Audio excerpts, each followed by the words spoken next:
Sige, nagsimula na. 12-12 ng eroplano ng NATO ang pumalibot sa Russian enclave na Kaliningrad. Sa mga politikal na lupon sa kanluran, mas aktibo ng pinag-uusapan ang pagpapatupad ng plano ni General Donahue ng NATO na siyang naglalayong sakupin ang Kaliningrad bilang unang yugto ng digmaan laban sa Russia. Alam na ang mga puwersa ng himpapawid ng Estados Unidos, Poland, Norway at Lithuania ay nagsagawa ng mga air maneuver sa hangganan ng Kaliningrad Oblast ng Russia. Sa operasyon, hanggang 50 eroplano at helikopter ang lumahok, kabilang ang mga eroplano ng paniniktik, mga eroplanong pang-refuel, mga fighter jet at mga attack helicopter. Ayon sa pahayag ng Polish Operational Command, ito ay mga pagsasanay na naglalayong pataasin ang kakayahan ng mga alyadong puwersa na magtulungan at magsanay ng magkasanib na mga operasyon sa himpapawid. At nilinaw din nila na ito ay isang magkasanib na operasyon sa ilalim ng pamumuno ng Estados Unidos ng Amerika. Mahalaga ring tandaan ng senaryo ng pagsasanay ay hindi inilatala. Bukod pa rito, hindi rin ito naipabatid ng maaga gaya ng karaniwang ginagawa sa mga ganitong pagkakataon. At higit pa dyan, makalipas ang kaunting panahon, pinalawak pa ang operasyong pagsasanay na ito sa Dagat Baltiko at maging sa Dagat Itim. Kaya naman labis itong ikinabahala ng mga Ruso dahil biglang napaligiran ng mga eroplano ng NATO ang Kaliningrad. Sa parehong panahon, nalaman na pagkatapos ng mga pagsasanay, lilipad patungong Kyiv ang mga kinatawan ng kumiting militar ng NATO na tandaan ay 8 taon nang hindi nakakapunta sa Ukraine. Ngunit hindi lang yon. Palaki ng palaki ang bilang ng mga politiko sa Europa at Estados Unidos na nagsasabing oo, maaaring magsimula na ang digmaan laban sa Russia sa lalong madaling panahon. Ang pangalan ko ay Alexei Petchi. Pag-usapan natin ng sama-sama ang paksang ito. Pero bago tayo magsimula, hinihiling ko na mag-subscribe kayo sa YouTube channel na ito at i-like ang episode. At maaring mamaya, sa pagtatapos ng panonood, mag-iwan kayo ng inyong komento sa ibaba ng video na ito. Sige, unahin muna nating tipunin ang mga detalye, pagkatapos ay susuriin natin ang lahat ng nangyayari. Simula noong Agosto 18, malapit sa Rusong Kaliningrad, sabay-sabay na nag-operate ang humigit kumulang 25 eroplanong militar at ganon din karaming helikopter ng NATO. Tandaan ninyo ang numerong ito dahil magkakaroon pa tayo ng mga update dito at mukhang mas marami pa nga ito. Kabilang sa mga eroplano na ito ay ang mga reconnaissance plane na E-3 AWACS, pati na rin ang mga fighter jet ng Estados Unidos at Noruega. Mga eroplano ng tanker, mga reconnaissance plane at mga attack helicopter na Apache. Ngunit, mas mahalaga, sa kauna-unahang pagkakataon sa buong panahong ito, napansin malapit sa Kaliningrad ang eroplano na EA-37B Compass Call. Isa ito sa mga pinakabagong Amerikanong eroplano para sa electronic warfare. Halos 2 oras itong nag-operate sa kahabaan ng Russian enclave na Kaliningrad. Ang ganitong sasakyang panghimpapawid ay kayang, sa totoo lang, mag-jam ng komunikasyon, radar at iba pang impormasyon. Tinawag ito ng isang Polish na sundalo na ayon sa kanya, isang espesyal na reconnaissance at electronic warfare package. Ang punto dito, ang mga ganitong eroplano ay kayang tuluyang i-jam o patayin ang komunikasyon sa isang partikular na teritoryo. Nagpatuloy ang aktibidad noong ika-19 at ika-20 ng Agosto. Ang mga eroplano ng AWACS, mga reconnaissance at mga tanker ay muling nag-operate sa ibabaw ng Baltic. Pagkatapos ay lumipat sila papunta sa Belarus at pagkatapos ay papunta sa Dagat Itim. Ibig sabihin pagkatapos ng operasyon malapit sa Kaliningrad, biglang pinalawak ng NATO ang operasyon at dumaan sa kahabaan ng hangganan ng mga Ruso. Opisyal na kinumpirma ng NATO ang operasyon pero hindi nila ibinunyag ang mga detalye at mahalaga kinumpirma lang nila ang operasyon pagkatapos itong maisagawa. Hindi ito karaniwan kasi kadalasan sinasabi ng NATO kung kailan sila magsasagawa ng mga military exercises. Dito hindi talaga sila nagabiso. Kahit ang mga Ruso na nandoon ay hindi alam na may pinaplano pala. Nakita na lang nila ang mga eroplano nang lumipad ng mga ito sa himpapawid. Opisyal, ito ay isang depensibong aktibidad sa ilalim ng pamumuno ng Estados Unidos. Kasabay nito, biglang tumaas ang bilang ng mga totoong pagharang sa mga eroplanong Ruso sa silangang bahagi ng NATO. Sa plataporma ng Polymarket, ang posibilidad ng pag-atake sa isang bansa ng NATO bago matapos ang 2026 ay umabot kahapon sa record na 70%. Dati, hindi pa umabot sa ganitong antas ang merkadong ito. At gusto ko lang linawin na ito ay mga taya ng mga trader, hindi prediksyon ng intelihensya. Pero ang mga ganitong biglang pagtaas sa Polymarket ay ilang beses nang nauna sa malalaking kaganapan. Bakit kaya? Ang totoo, ilang beses na nasangkot ang Polymarket sa mga eskandalo dahil sa insider na pagtaya. Ano ang ibig sabihin nito? Sa totoo lang, dahil dito ay nagbukas pa ng hiwalay na investigasyon sa Amerika. Sa ngayon, iniimbestigahan ito ng piskalya kasi lumalabas na alam ng mga opisyal. Yung mga nakakaalam ng detalye ng paghahanda ng kung anuman tulad ng isang operasyon, isang pahayag at iba pa. Tumaya sila sa poly market at sa huli ay kumikita ng milyon-milyong dolyar. Noong Abril 2026, inakusahan ang isang Amerikanong sundalo sa pagtaya sa poly market gamit ang lihim na impormasyon. Noon ay nagaganap ng digmaan ng Amerika laban sa Iran. Sa huli, kumita siya ng mahigit 400,000 dolyar. Isang bagong pag-aaral ang nakatuklas ng 150 kahina-hinalang wallet na maaring nag-trade gamit ang lihim na impormasyong militar. Tinatayang umabot sa 8 milyong dolyar ang kanilang kinita. Ibig sabihin, sa poly market, ang mga tumataya ay mga taong may sapat na kaalaman. At kapag nangyari ang biglang pagtaas ng posibilidad ng hayagang digmaan, maaari itong magpahiwatig na may ilang mga opisyal na naman na nagsisimulang pumasok sa merkado, alam mo na. Ngayon, himayin natin ng detalyado ang buong sitwasyon. Magsimula tayo sa pagsusuri ng mga aliman tungkol sa nangyayari sa paligid ng Kaliningrad dahil ito ang nagbibigay ng pinakakomprehensibong bersyon ng mga kaganapan. Ayon sa ulat ng pahayagang Mercure, noong Agosto 11, mahigit 50 eroplano ng alyansa ang sabay-sabay na nasa himpapawid ng Poland at sa bahagi ng Baltic Sea. Ibig sabihin, mas mataas ang bilang kaysa sa orihinal na tantiya na 25 eroplano. Diretsa nang isinulat ng mga tagamasid ng pahayagan, ang natitira na lang ay umasa.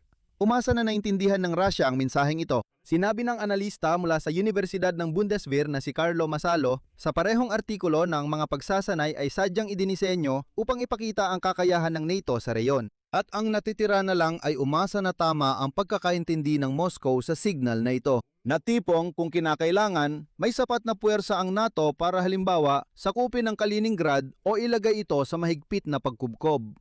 At ayon sa datos ni Mercure, ang ganitong kataas na aktibidad ng Alyansang Hilagang Atlantiko ay nagpapakita ng malawakang estratehikong pag-aayos ng NATO sa reyon. Ibig sabihin, sabay-sabay na pinag-aaralan ng pamunuan ng alyansa ang ilang operatibong direksyon. Ang unang direksyon ay ang Suwalki Corridor. Ito ay isang makitid na bahagi ng lupa na nag-uugnay sa Poland at Lithuania at itinuturing na pinakamahina na bahagi ng silangang bahagi ng alyansa. Dahil dito dumadaan ang nag-iisang rutang panlupa na nagsusuplay sa mga bansang Baltiko kung sakaling sabay na harangin ng Kaliningrad at Belarus ang bahaging ito. Pangalawa, pinag-aaralan ng NATO ang mga senaryo ng mga operasyong panlupa kung saan tinitingnan ang mga posibleng kontra-atake laban sa mga sistema ng depensang panghimpapawid at anti-misil ng Federasyon ng Rusya na direktang nakalagay sa teritoryo ng reyon ng Kaliningrad. At dito, dapat nating alalahanin ang direktang kaugnayan nito sa mga bagay na tinalakay na natin dati sa YouTube channel na ito. Partikular na sa plano ng NATO sakaling magkaroon ng digmaan laban sa Rusya. Ang dating commander ng hukbong lupa ng NATO na si Christopher Donahue ay dati nang nagsabi ng alyansa ay gumawa ng plano para pahinain ang kakayahang militar ng Rusya, partikular sa rehiyon ng Kaliningrad. Ito ang magiging unang hakbang ng digmaan laban sa Rusya. Ang pagpigil sa kakayahang militar ng Kaliningrad at kung hindi pa rin maintindihan ng Rusya ang mensahe pagkatapos nito, handa ang NATO na pansamantalang sakupin pa ang teritoryong ito. O kaya naman ang pangalawang opsyon, ang ganap na pagkubkob. Ibig sabihin, ang kasalukuyang aktibidad sa himpapawid ay hindi lang basta, alam nyo, isang abstraktong pagpapakita ng lakas. Hindi, ito ay isang tuwirang pagsasanay para sa isang tiyak at mahalaga na ipahayag ng senaryo. Ang unang yugto nito, kung babalikan natin ang estruktura ng NATO na tinatawag na Land War Warfight Concept, ay nangangahulugan ng mga pag-atake mismo sa mga sistemang depensang panghimpapawid ng Kaliningrad bilang pangunahing prioridad na target.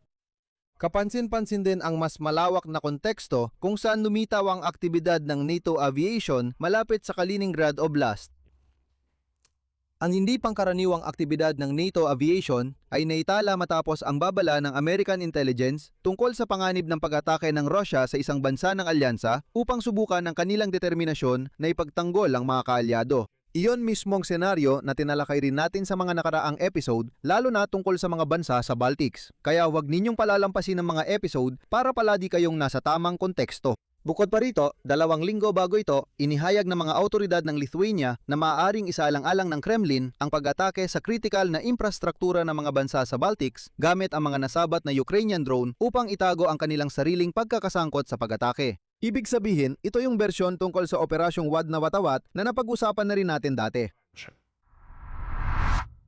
Ngayon, ilalahad ko sa inyo ang tiyak na komposisyon ng pangkat ng Himpapawid na naitala noong ika-18, 19 at 20 ng Agosto malapit mismo sa Kaliningrad. Partikular, mayroong ilan pero isa-isa ko silang babanggitin. Ibig sabihin, ilang eroplano ng malayuang radar detection at control at E-3 AWACS. Isang Amerikanong eroplano para sa electronic warfare na EA-37B Compass Call at reconnaissance aircraft na Artemis 2.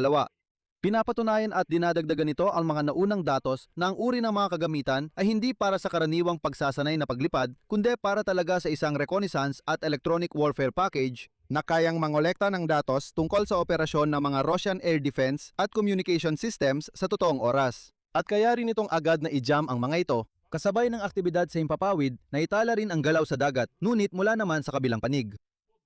Ayon sa monitoring project na Activatica, iniulat ng mga OSINT source tungkol sa paggalaw ng mga puwersang Ruso sa rehiyon ng Baltic at sa Hilagang Dagat. Particular, tinukoy ang paglapit sa rehiyon ng mga barkong Sparta at General Skobelev, pati na rin ang malaking anti-submarine na barko ng Northern Fleet na Admiral Levchenko. Malapit din sa baybay ng Alemanya, napansin ang frigate na Admiral Kasatonov, yun mismo na may kasamang mga hypersonic na misil na Zircon na naikuwento ko na dati sa konteksto ng mga banta ni Vladimir Putin na sasakupin ang mga barko ng kanluran bilang tugon sa pagsakop ng kanluran sa mga barko ng Shadow Fleet ng Russia. Ilan sa mga tagamasid na yon ay tinuturing ang mga nangyayari bilang pagpapakita ng kahandaan ng alyansa sa gitna ng paggalaw ng mga puwersa ng Russia. Ngayon, paano mismo tumutugon ang Russia sa lahat ng ito at dito mahalagang ipakita ang buong hanay ng mga reaksyon mula sa mahinahon hanggang sa sobrang matitindi. Ibig sabihin, una sa lahat, ang senador mula sa Kaliningrad Oblast, Alexander Shendryuk Zitkov, binigyang diin na ang rehiyon ay matibay na pinoprotektahan ng Baltic Fleet. At ipinaalala niya na paulit-ulit ng sinabi ng Pangulo ng Russia na si Vladimir Putin ang ayon sa kanya, mabilis at mapanirang tugon sa anumang provokasyon laban sa Kaliningrad. Ibig sabihin, ang opisyal na posisyon ng pamahalaan ng rehiyon ay nagpapakita ng kumbaga kalmado na parang walang dapat ikabahala. Sanay na raw ang rehiyon sa mga paglipad ng mga eroplano ng NATO at kung sakali, poprotektahan sila ng Moscow. Ayan, habang papalapit sa Moscow, mas malakas ang sigaw nila na may buong karapatan daw ang Moscow na gamitin ang lahat ng posibleng paraan ng depensa, kabilang na syempre ang nuclear na kakayahan. Pero mga kaibigan, hindi na ako magpapaligoy-ligoy dito. Gusto ko lang ipaalala na halos 5 taon nang tinatakot ng mga mababangis na Ruso ang Ukraine at Europa ng nuclear na armas mula nang magsimula ang malawakang yugto ng digmaan. Naglalagay sila ng kung ano-anong mga pulang linya, matagal nang nilampasan ng Ukraine ang lahat ng mga pulang linyang yan at wala namang nangyayari, as in wala talaga. Pati nga mismo ang kalbong diktador na si Vladimir Putin ay tumigil na rin sa pagbubukas ng bibig niya tungkol sa sandatang nuklear. Wala nang naapektuhan dyan. Lahat ng nuclear na retorika na yan ay puro bluff lang ng kalbong pandak na si Putin. Sa aktwal, ibang naging sagot ng Russia. Ayon sa panig ng Russia, nagsagawa sila ng mga ganting mga maniobra sa Baltic Sea kasama ang mga barko ng Baltic Fleet. Ibig sabihin, ito ay isang ganting pagpapakita ng lakas bilang tugon sa aktibidad ng NATO. Oo, tinipon din ni Putin na yung araw ang Konseho ng Seguridad ng Federasyon ng Russia at muling nanawagan na palakasin ang seguridad ng Russia sa Arctic.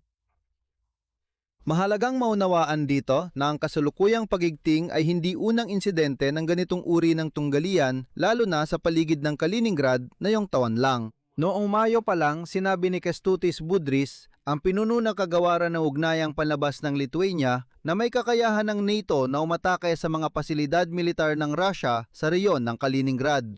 Noon, ang naging reaksyon ng Kremlin ay muling hayagang mapanlait. Tinawag pa nga ni Peskov, tagapagsalita ni Putin, na isang pahayag na halos baliw na. Ang ganitong anti-Russia na pag-iisip ay binubulag sila at hindi sila binibigyan ng pagkakataong mag-isip para sa inaharap. Hindi ito nakakabuti sa kanila. Lahat ng ito ay puro pagiging kontra-Russia. At pagkatapos nito, ang opisyal na kinatawan ng Ministry ng Ugnayang Panlabas ng Russia, sila Sengirang Mashka Zakharova ay lumayo pa. Tinawag niya ang ganitong pahayag na isang mapagpatiwakal na paranoia at inakusahan ng mga bansa sa Baltics ng pagpapalala ng tensyon. Pero noong Hunyo, nagsagawa na ang NATO ng pagsasanay mismo sa Lithuania sa lugar ng Suwalki Corridor kung saan nagsanay ang mga sundalong kanlurani ng operasyon para sa pagharang sa Kaliningrad. Ibig sabihin, ang usapin ng pagharang sa enclave ay pinagsanayan na ng alyansa sa aktwal na sitwasyon at ito ay 2 buwan bago pa ang kasalukuyang aktibidad sa Himpapawid. At alam mo ba kung anong nakakatawa? Noon, 2 buwan nang nakalipas, itong si Mashka Zakharova na lasinggera ay nagsabi na ang nagpasimula ng kabaliwang pakana na ito ay haharap sa mapanirang ganting sagot. At hindi naman siya nakaranas noon. Hindi siya nakaranas, bagkus ay nagsagawa pa ng mas malalaking maniobra sa paligid ng Kaliningrad. Dito, ipapaliwanag ko kung paano ito nagmumuka at ano ang nasa likod ng lahat ng ito. Ang opisyal na bersyon mula sa Poland at NATO ay ito ay mga planadong pagsasanay para sa pagpapaunlad ng pagkakaugnay ng mga puwersa ng alyansa at hindi raw ito konektado sa anumang partikular na bagay. Ang problema sa bersyong ito ay hindi inianunsyo ng maaga ang mga pagsasanay gaya ng nakasanayan. At ang mga kagamitang ginamit, kabilang na ang unang beses na kita malapit sa Kaliningrad ang eroplano na Compass Call, malinaw na sobra para lang sa karaniwang pagsasanay o pakikipag-ugnayan. Hindi. Ang pangalawang bersyon na kinukumpirma ng dating plano ni General Donahue, ito ay isang sinadyang pagpapakita ng isang particular na senaryo ng labanan para sa pagsupil sa depensa sa impapawid ng Kaliningrad na isinasagawa kasabay ng mga pagsasanay sa pagharang sa Suwalki Corridor noon pang Hunyo. Ang bersyong ito ay bumubuo ng isang kumpletong larawan ng sunod-sunod na paghahanda. Una, ang pagsasanay sa pagharang sa land corridor sa pagitan ng Belarus at ng rehiyon ng Kaliningrad at pagkatapos ay ang pagsasanay sa pagpapahina ng depensa ng mismong enclave mula sa himpapawid. At ang ikatlong bersyon na personal na binanggit ni Donahue at ng mga kaugnay niyang mga source at pinatutunayan din ng konteksto ng mga babala ng Amerikanong intelihensya. Ito ay bahagi ng mas malawak na paghahanda ng NATO para sa isang senaryo kung saan susubukan ng Russia ang determinasyon ng alyansa sa pamamagitan ng limitadong pag-atake sa isang bansang kasapi. Maaring sa isang false flag na operasyon gamit ang mga nasamsam na kagamitan ng mga Ukrainyano. At sa lohika na ito, ang Kaliningrad ay hindi target ng pag-atake ng NATO, kundi isang punto kung saan maaring subukan ng Russia na magsimula ng unang pag-atake. Kaya sa yugtong ito, masasabi natin na hayagang inensayo na ng NATO ang senaryo kung paano eksaktong haharapin ang mabagsik na Russia kung susubukan nitong lumaban sa Hilagang Atlantikong Alyansa. Dito ako maglalagay ng 3 tuldok. Ibahagi ang inyong opinyon at mga konklusyon sa mga komento. Mag-subscribe sa channel na ito, pindutin ang kampanilya at huwag kalimutang mag-like. Yun lang po, ingatan ninyo ang inyong sarili. Paalam sa lahat.